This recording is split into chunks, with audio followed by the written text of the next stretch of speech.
এয়া দেখিছে আজি যোৱা নিশা বতাহ ধুমুহাৰ ফলত কেনেকুৱা ক্ষতি হৈছে। গৰু ছাগলী ভঁৰালৰ তলৰ পৰা ওলাবই নাপালে, ভঁৰাল ভাঙি পেলালে বতাহ ধুমুহা।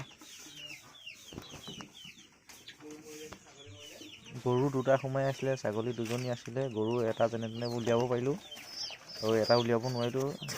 বহুত তলত সোমাই থাকিলে, ধানে গোটেই হেঁচা মাৰি ধৰিলে। দেখিছে নহয় কেনেকুৱা অৱস্থা হৈছে আৰু বতাহ ধুমুহাৰ পৰা।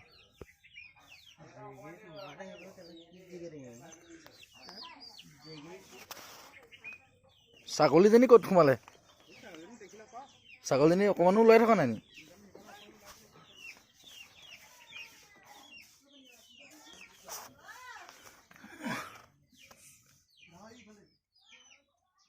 এইজনী ছাগলীহে নি?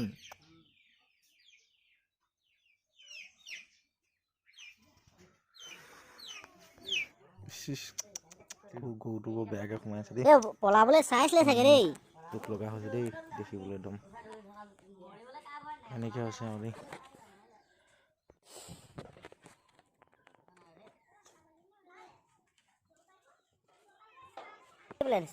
ছাগলীজনী বহুত ডাঙৰ আছিলে দেই, বহুতকণ ডাঙৰ আছিলে। এইটো ঘাই আছিলে, পোৱালি আছিলে ন?